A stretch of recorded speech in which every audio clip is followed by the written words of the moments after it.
আমরা যে ঘটনা বলছিলাম ওই ঘটনায় ফিরে যাই। একজন পথিক মরুভূমি দিয়ে হেঁটে যাচ্ছে, মেঘ থেকে আওয়াজ পেলেন যে অমুকের জমিনে বৃষ্টি বর্ষণ করো। অতঃপর মেঘটা একদিকে যেতে লাগলো, গিয়ে একটা প্রস্তর ভূমিতে, পাথরের ভূমিতে বৃষ্টি বর্ষণ করলো। সেই পানিগুলি আবার একটা নালায় জমা হলো, জমা হয়ে একদিকে যেতে লাগলো। তখন ওই পথিকও ওই পানিকে অনুসরণ করতে লাগলেন, দেখা যাক পানি কোন দিকে যায়। فإذا فيه رجل قائم في حديقته يحبل الماء بمسحاته। যেতে যেতে দেখছে একজন পথিক, একজন মানুষ, একজন বাগানের মালিক ওই পানিগুলিকে তার সেচ যন্ত্রটা দিয়ে তার জমিনের দিকে করে দিচ্ছে। দুনিয়াতে সে একটা মসজিদ নির্মাণ করেছে, আসমানে তার জন্য একটা বাড়ি নির্মাণ করা হয়েছে, তার নাম দান। দান করে যে উপকার পাওয়া যায়, যত দ্রুত উপকার পাওয়া যায়, অন্য কোনো ইবাদত করে এত দ্রুত উপকার পাওয়া যায়। আমি আপনি তো মনে করেছি যে দান মনে হয় যে চাচ্ছে তাকে দিচ্ছি, তার উপকার করছি। মানে আমাদের পাক ভারতে দান চাইতে চাইতে এমন একটা অবস্থা হয়ে গেছে যে আপনি দান করছেন ওই মাদ্রাসার উপকারের জন্য। বুঝতে পারেননি কথা? মানে আপনার অন্তরের ধারণা আমি মনে হয় দান করছি মাদ্রাসার উপকার হবে তাই, আমি মনে হয় দান করছি এই মাহফিলের উপকার হবে তাই, আমি মনে হয় দান করছি এই ফকির, এই হত দরিদ্রের উপকার হবে তাই। আরে দান তো এমন জিনিস নয়, দান তো আপনি করছেন আপনার উপকারের জন্য। আপনি ভুল বুঝেছেন। হুজুর আপনার কাছে দান চাচ্ছে তার নিজের উপকারের জন্য নয়, আপনার উপকারের জন্য। আপনি বুঝতে ভুল করেছেন। দান শুনতে, দান কথাটা শুনতে শুনতে এই দান শব্দটা আপনার কাছে এমনি একটা স্বাভাবিক জিনিস হয়ে গেছে। এবার পরের স্টেপে আসেন। আমাদের আলোচনায় কয়েকটা অংশ থাকবে। তার প্রথম অংশ হচ্ছে আল্লাহ রাব্বুল আলামিন দানকে বাড়াতে থাকেন। এটা আমরা সবাই জানি, দানের বিনিময়ে পরকালে যে পাওয়া যাবে এটাও জানি। কিন্তু আল্লাহ রাব্বুল আলামিন এবং তার রাসূল যে বলছে যে দান আপনি করছেন, কিন্তু দান করার পর আপনার সম্পদ কমে যাবে না, সেটা কিভাবে?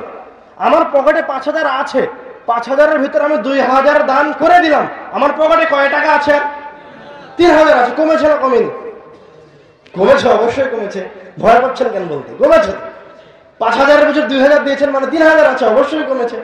তো আল্লাহ রাব্বুল আলামিন ওই টাকাটা আমার কাছে ফিরিয়ে দিচ্ছেন কিভাবে? কিভাবে ফিরিয়ে দিচ্ছেন? আল্লাহ রাসূল তো বলছে যে দুনিয়াতেই ফিরে পাবে। দান তো মানুষের সম্পদ কমায় না, সেটা কিভাবে? দ্বিতীয় পয়েন্ট থাকবে, যারা দান করা থেকে মুখ ফিরিয়ে নেয় এবং যারা বখিলতা করে, কৃপণতা করে, এক পর্যায়ে গিয়ে আল্লাহ রাব্বুল আলামিন তাদের অর্থ সম্পদ সবকিছু ধ্বংস করে দেন। তৃতীয় পয়েন্ট থাকবে, আমরা দান করি, দান করি না এই কথা নয়, কিন্তু দানের উপকারিতা আমি আমার জীবনে উপলব্ধি করতে পারি না। কিন্তু রাসূলের হাদিস আর কোরআনুল কারীমের আয়াত বলছে যে দান করলে দানের সুবিধা দুনিয়াতেই উপলব্ধি করা যাবে, পরকালে তো যাবেই, ওটা তো আছেই।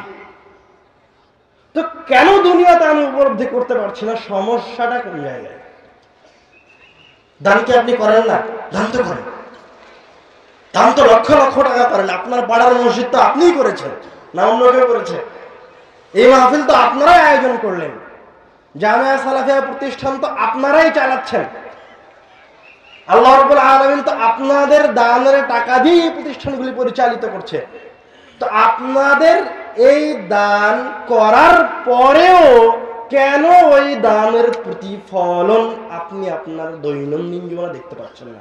অনেক ইম্পর্টেন্ট, গুরুত্বপূর্ণ একটা পয়েন্ট। তারপরে থাকবে দানের প্রয়োজনীয়তা, ফজিলত। কেন দান করব? দানের এত শক্তি কেন? এই যে আমরা দানের শক্তির কথা বললাম, দানেরই কেন এত শক্তি, অন্য কোনো কিছু কেন নয়? এটা হচ্ছে শেষ পয়েন্ট।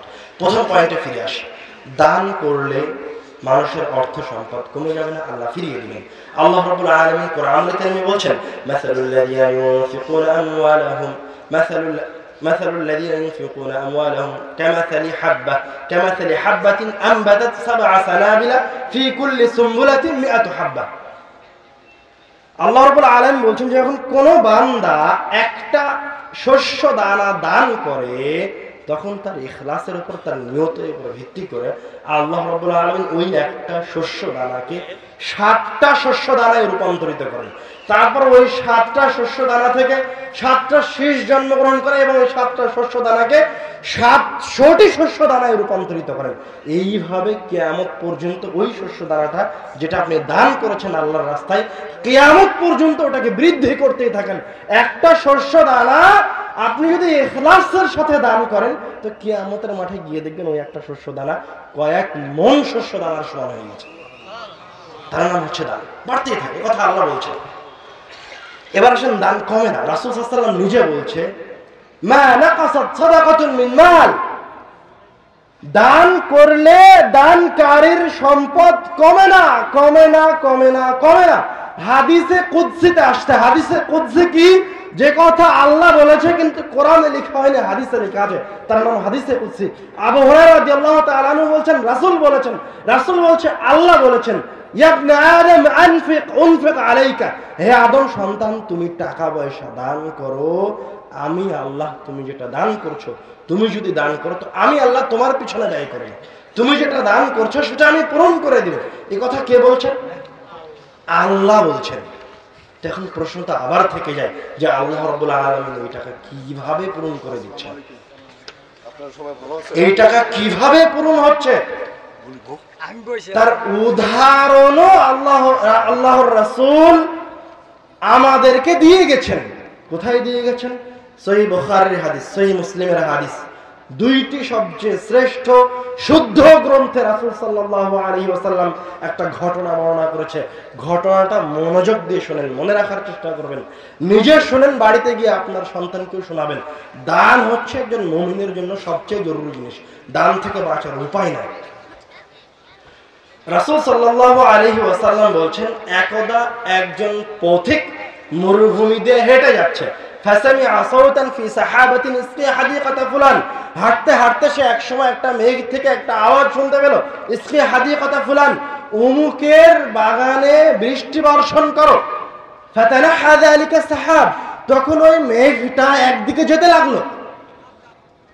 ফাফরাগা মাআহু ফি হাররাতিন, যেতে যেতে একটা প্রস্তর ভূমিতে গিয়ে ওই মেঘটা মুষলধারে বৃষ্টি বর্ষণ করলো।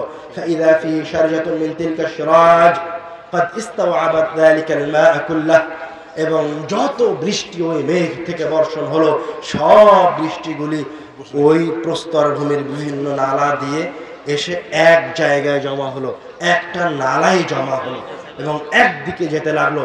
ফাতাতাব্বা যালিকাল মা, তখন ওই পথিকও ওই পানিকে অনুসরণ করে যেতে লাগলেন।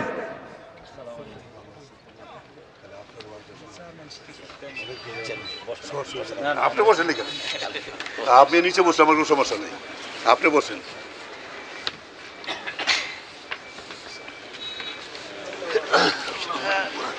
আমরা চলে এসেছি, আমরা দ্রুত আলোচনার শেষের দিকে যাবো ইনশাআল্লাহ। মনোযোগ সহকারে শুনুন, আমরা একটা কথা আর দুইবার রিপিট করব না, দ্রুত শেষ করে দেব।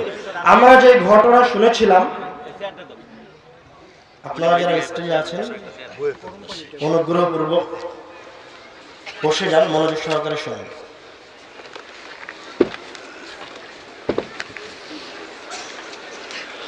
আমরা যে ঘটনা বলছিলাম ওই ঘটনায় ফিরে যাই। একজন পথিক মরুভূমি দিয়ে হেঁটে যাচ্ছে, মেঘ থেকে আওয়াজ পেলেন যে অমুকের জমিনে বৃষ্টি বর্ষণ করো। অতঃপর মেঘটা একদিকে যেতে লাগলো, গিয়ে একটা প্রস্তর ভূমিতে, পাথরের ভূমিতে বৃষ্টি বর্ষণ করলো।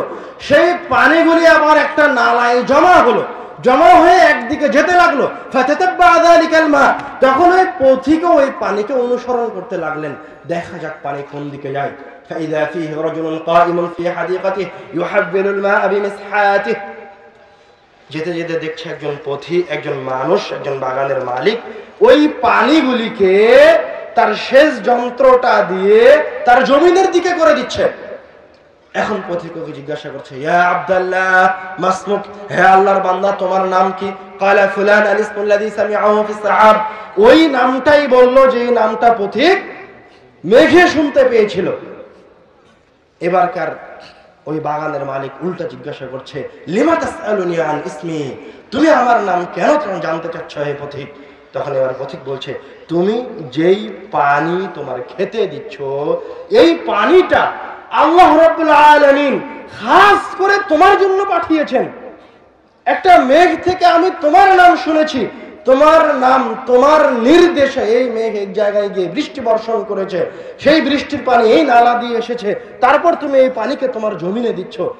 ফামা তাসনা ফামা তাসনাউ ফিহা, তুমি কি এমন কাজ করো যে আল্লাহ রাব্বুল আলামিন খাস করে তোমার জন্য পানি প্রেরণ করছে? তুমি কি এমন কাজ করো? এবার বাগানের মালিক বলছে, ফাইযা কুলতা যালিক, তুমি যেমন বলছো ঘটনা যদি তাই হয় তাহলে শোনো আমি কি করি।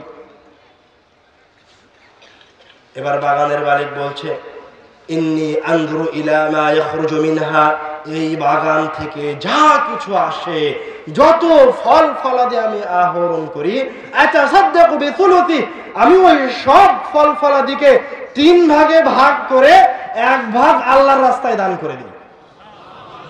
ওয়া আকুলু আনা ওয়া আয়ালি, আর আমি আর আমার পরিবার 1 ভাগ খাওয়া দাওয়ার জন্য রাখি। ও আরুদ্দু ইলাইহি সুলুসা, এবং আরেক ভাগ রেখে দেই পুনরায় চাষাবাদের জন্য। তো আপনি ঘটনা থেকে কি বুঝলেন? ও কিন্তু আল্লাহ রাব্বুল আলামিনের উপর বিশ্বাস রেখে প্রত্যেক বছরই তার সম্পদের 3 ভাগের 1 ভাগ দান করে দিচ্ছে। তো আল্লাহ রাব্বুল আলামিন তার সম্পদকে কিভাবে ফিরিয়ে দিচ্ছেন সে কি জানে? সে কিন্তু জানে না কিভাবে তার সম্পদ তার কাছে ফিরে আসছে। তার সম্পদ তার কাছে শুধু ফিরে আসেনি, কয়েকটা শিক্ষা এই হাদিসে। তার প্রথম শিক্ষা হচ্ছে, ওই লোকের প্রত্যেক বছরের চাষাবাদের ব্যবস্থা করে দিচ্ছেন আল্লাহ। প্রত্যেক বছর ওর জমিনে কি হয়? ফল ফলাদি হয়। ওই তার ওই জমিন কখনো বিরান থাকে না। এটা হচ্ছে প্রথম শিক্ষা। দ্বিতীয় শিক্ষা, সে দান করার মাধ্যমে, দান করার কারণে আল্লাহ রাব্বুল আলামিন তার হাতটাকে, তাকে সমাজের মাঝে সম্মানিত রেখেছে। সে একজনকে দেয় আর একজন গ্রহণ করে, সে একজনকে দেয় আর একজন গ্রহণ করে। তো আল্লাহ রাব্বুল আলামিন তার দান করার কারণে তাকে কোনোদিন ফকির বানাবে না, তাকে কোনোদিন মিসকিন বানাবে না, ও কোনোদিন মানুষের কাছে হাত পাতবে না। দান করলে মানুষ ফকির হবে না। আল্লাহ ফকির হওয়া থেকে বাঁচাবে। আপনি যদি মনে করেন আমি ফকির হতে চাই না, কোনদিন ভিক্ষা করতে চাই না, আপনি যদি মনে করেন আমার সন্তান যেন ভিক্ষা না করে, তাহলে আপনি দান করেন। আপনার সন্তানের হাতে 10 টাকা দিয়ে বলেন, বাবা দান করো। আপনার সন্তানকে এরকম দানের ঘটনাগুলি শোনান, ভুলে যাবেন না। দান অনেক জরুরি জিনিস। তৃতীয় শিক্ষা হচ্ছে যেটা আমরা বললাম, যে আল্লাহ রাব্বুল আলামিন এবং তার রাসূল বলছে দান করলে দুনিয়াতেই ওই অর্থ সম্পদ ফিরে আসে। আবার তো কিভাবে ফিরে আসে দেখলেন? প্রত্যেক বছর 3 ভাগের 1 ভাগ দান করে দিচ্ছে, তো তার সম্পদ 2 ভাগ হয়ে গেছে না? তো পরের বছর কি 2 ভাগই আছে না? আবার পূরণ হয়েছে, আবার ফিরে আসছে, আবার আবাদ হচ্ছে, আবার দান করে দিচ্ছে। এই সিলসিলা জারি আছে, আল্লাহ রাব্বুল আলামিন পূরণ করতে আছে।